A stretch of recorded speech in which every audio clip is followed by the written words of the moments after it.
c'est de l'affaire qui sert à passer par les moments heavy. Puis, man, j'ai tellement vécu de plein de shit heavy qui. Puis tout le monde gère les shit heavy de manière différente. Ma mère. Ma mère est ma personne préférée. Tu sais, une mère, ça veut jamais que le monde s'inquiète pour elle. Ça veut prendre soin de tout le monde. Ça veut pas qu'on s'inquiète pour elle. Puis, v'là 5 ans, OK, on est dans un spit de famille. Puis ma mère est en train de servir la bouffe. Puis comme, hey, tout le monde est correct. Hey, en passant, j'ai un cancer, il reste des patates, quelqu'un en veut. Puis je suis comme, tabarnak, man, tu peux pas nous dire ça de même. Puis comme, mais là, c'est parce que je voulais pas que vous inquiéter. Tu sais, c'est un petit cancer du sein, j'ai 99% de chance de m'en sortir. Puis je suis comme, t'es sûr, man? Inquiète-toi pas, c'est 80. Je suis comme, y a-tu d'autres choses que tu nous dis pas? Et comme, non. Je suis comme, y a-tu d'autres choses que tu nous dis pas? Et comme, non. Je suis comme, y a-tu d'autres choses à faire? Ah oui, j'ai refait mon testament. Je suis comme, tabarnak! Man, tu sais. Puis il y a quelque chose qui me gosse dans le fait que ma mère a survécu au cancer du sein. C'est. OK, cette phrase-là, hors contexte, est weird, OK? Je suis fier que ma mère ait survécu au cancer du sein, mais c'est qu'elle arrête pas de s'en vanter. Puis c'est un peu gossant. Elle est comme, ah, tu sais, moi j'ai battu le cancer du sein. Ah, moi j'ai battu le cancer du sein. Ah, moi j'ai battu. Je suis comme, man, on peut-tu dire que les médecins t'ont fait une solide passe à palette? Je veux dire, c'est pas juste toi, là! Puis. Mais l'affaire, c'est que chez nous, c'est toujours le concours de la meilleure anecdote. Puis là, ma mère, elle nous bat, câlisse. Elle a battu le cancer, esti. Tu sais, imagine que moi, je fais un gala Sporé cette année, puis j'ai un standing ovation. Je vais vouloir m'en vanter à Noël, puis je vais faire « Hey, tout le monde, je fais un gala Sporé, tout le monde s'est levé devant moi. » Puis là, elle va dire « Ouais, mais moi, le cancer, c'est agenouillé devant moi, Charles. » Ça va vraiment... Mais t'es 40. Ma mère est parfaite. Tu sais. Mais des fois, tu sais, elle est maladroite. Comme, elle me dit dernièrement, là, Charles, il faut que tu commences à préparer ton avenir. Il faut que tu prépares ton avenir. Tu es un humoriste de la relève, tu as 34 ans. Il faut que tu commences à préparer ton avenir. Il faut que tu prépares ton avenir. Fait que là, je veux te le dire, quand je vais décéder, là, tu vas hériter de 1,2 million de dollars. Puis j'étais comme, aïe, aïe, man, faut pas que je prépare mon avenir. Là. Je dis, c'est réglé, là. 1,2 million. J'étais comme, crime, va pouvoir acheter quelque chose à 1 million plus taxes. C'est beaucoup d'argent, là. Et j'ai fucking honte de vous dire ce que j'ai fait. Je suis un peu beaucoup allé voir sur le site de Statistique Canada, c'est quoi l'âge moyen de décès des madames. Oh, je sais, c'est pas correct, OK? C'est 84 ans, OK? Mais l'affaire, c'est que ma mère m'a eu à 22 ans. Je vais hériter de 1,2 million à 62 ans. Qu'est-ce que tu fais avec 1,2 million à 62 ans? Je veux dire, il y a une limite aux modifications que tu peux faire sur un triporteur à un moment donné, puis... Et l'affaire qui me fait peur, par contre, c'est que ma mère, plus qu'elle vieillit dans la vie, plus qu'elle commence à avoir des goûts de luxe, et j'ai peur qu'elle en reste plus. OK, regarde, c'est pas des jokes, OK? Mettons, ma mère, tu sais, elle vient d'une famille très normale, mais là, tu sais, comme, elle fait des études, elle a travaillé, fait que là, elle gagne bien sa vie. Puis à Noël, OK? À Noël, elle m'a demandé d'acheter une plume. Tu sais, une plume, c'est un crayon 60$ au bureau. En gros, c'est dans mon budget d'humoriste de la relève. Mais après ça, la calice, elle a spécifié la marque. OK? Qui a déjà acheté un Mont-Blanc dans vous autres? En tout cas, aucun humoriste de la relève a fait ça dans sa calice de vie, OK? Moi, je connaissais même pas la marque. J'étais voir c'était quoi sur Internet, la marque Mont-Blanc. J'ai tellement été intimidé par la marque que pour aller à la boutique, je me suis habillé propre, OK? Puis même là, rendu à la boutique, j'étais même pas game de regarder les stylos. J'ai commencé à regarder les porte-clés sur le bord de la caisse. Et le premier porte-clés Mont-Blanc que j'ai vu, il était 2000$. 2000$ pour un porte-clés. Pourquoi j'achèterais un porte-clés à 2000$? Je veux dire, à part si je veux doubler la valeur de ma voiture. OK, mais tu sais... Mais ma mère veut un Mont-Blanc, j'aime ma mère. Fait que je vais voir la vendeuse, je suis comme, écoutez, mademoiselle, je ne veux pas vous déranger, mais j'aimerais ça acheter un stylo.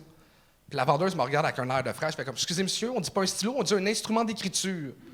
Je suis comme, elle est bien fraîche. Puis là, moi, j'ai checké sur Internet, le moins cher est 400$. C'est lui que je vais acheter, mais je veux pas avoir l'air loser devant la vendeuse fraîchie. Fait que je suis comme, écoutez, mademoiselle, pour votre instrument d'écriture, j'ai un budget de 1000$.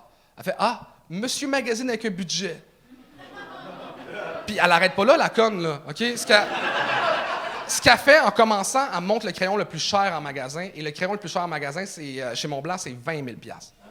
20 000$, je veux dire, moi, la première chose que je fais avec un crayon dans ma vie, là, c'est de colorier une maison. Là, il faudrait que je n'hypothèque une pour en acheter un. Je veux dire, tu fais une ligne avec ça, ça vaut plus cher qu'une ligne de poudre. Je veux dire, comme... Pour qui tu prends, Montblanc? Tu vends des crayons à 20 000$, mais t'as un nom de crèmerie. Je veux dire, ta gueule! Puis... j'ai acheté le crayon le moins cher, celui-là à 400$, puis c'était humiliant, parce qu'elle voyait que je prenais le moins cher, mais j'ai dit, écoutez, c'est pour ma mère. Est-ce que vous pourriez faire un petit emballage cadeau Mont-Blanc, elle serait vraiment heureuse. Puis elle me regarde, elle fait comme, excusez, non, fais pas ça pour les achats bas de gamme. Là, je suis comme, là, ma calisse, arrête de te prendre pour une fraîche, là. Reste que ta job à toi dans la vie, c'est que tu vends des stylos. T'as le même job que l'handicapé au coin de ma rue. Je dis, c'est... Fuck les riches.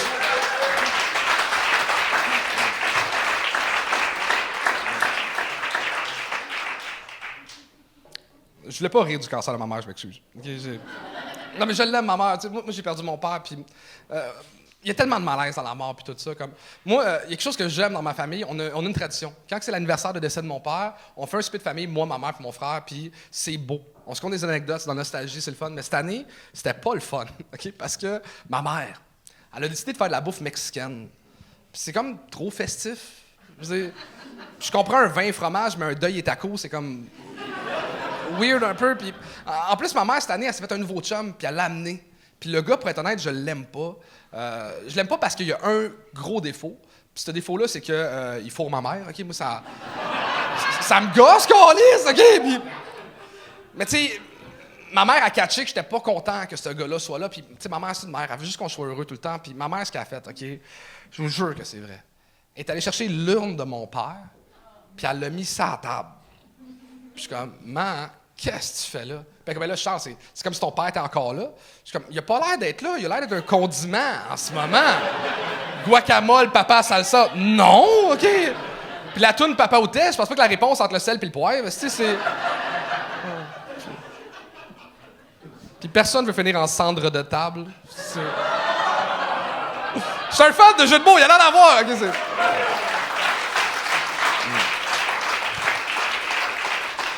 tu sais, des fois, je me trouve bon de rire des moments tough, mais moi, il y a un de mes amis qui me fait capoter, qui est 1000 fois meilleur que moi. J'ai appris qu'un de mes amis avait une maladie incurable, OK? Puis lui aussi est au courant, là, c'est pas juste moi, sinon ça serait un peu bizarre. Puis ce qui est fucked up, OK? Mon ami a appris qu'il avait le sida. Puis ce qui est fucked up, c'est qu'il l'a même pas genre pogné en fourrant à gauche puis à droite. Il l'a pogné en Asie. Il s'est fait tatouer sur un bras le mot espoir, OK? C'est... Hey, moi, je pense qu'on peut le guérir si de l'autre côté on tatoue ironie, mais tu sais, ça, c'est mon opinion à moi, OK? Puis ce qui est fucked up, OK, c'est que mon ami, avant, c'était un esti de poteux qui collait rien de sa vie. Puis là, depuis qu'il sait ça, le gars, il fait du sport, il rencontre des gens, il lit, puis il me tape ses nerfs. Non, mais Chris, il apprend qu'il y a une maladie qui est incurable, puis il est heureux. Moi, j'apprends que sa journée des vidanges, ça scrape ma semaine au complet. Tu sais, ça... Il me gosse, puis j'ai tellement pas été un bon ami pour lui parce que j'ai su la nouvelle, puis j'étais pas game de l'appeler, j'étais pas game de prendre de ses nouvelles. J'avais juste peur de l'appeler, faire comme « Hey, qu'est-ce que tu fais aujourd'hui? » Ah, je meurs un peu, mais je m'assoirai de libre. Tu sais, j'ai peur de vivre ces moments-là, puis ça a pris des mois avant d'aller chez eux, puis j'étais chez eux, on a pris une bière, puis il me racontait sa vie, à quel point maintenant ça l'a changé, puis qu'il travaille, puis il est quasiment heureux que ça soit arrivé, puis je trouvais ça tellement beau, mais à un moment donné, j'ai de la misère à me concentrer sur ce qu'il disait parce que j'étais pas sûr dans quelle des deux bières qu'il avait bu, OK? Puis ça... Non, OK, c'est correct, ça. J'ai pire après, OK? C'est...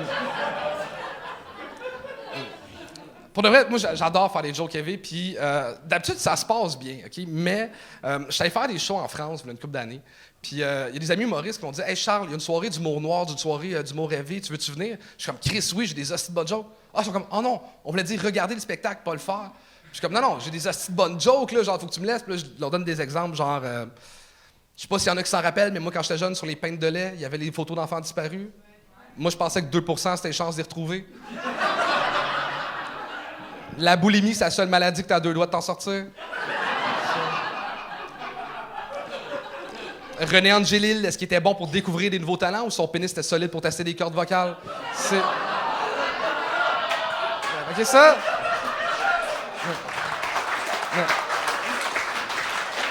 Fait que, ils m'ont dit, OK, on te laisse 5 minutes sur le scène, OK? Mais moi, j'étais comme fâché qu'ils trouvaient que j'étais pas assez élevé. Fait que j'ai écrit des jokes toute la journée et on m'a sorti de scène après une joke. Je suis rentré sur scène puis j'ai dit que hey, je suis content de voir Paris. Puis moi, j'ai une tradition quand j'ai un voyage. Je me ramène juste un souvenir de mon voyage, puis c'est l'endroit qui m'a le plus marqué. Et Paris, c'est pas la Tour Eiffel qui m'a marqué, c'est pas le musée du Louvre. L'endroit qui m'a le plus marqué dans mon voyage, c'est le Bataclan. C'est un endroit qui est chargé d'émotions, mais vous vendez pas de souvenirs. J'aimerais ça, moi, avoir un T-shirt écrit « Batatatataclan ». On m'a sorti.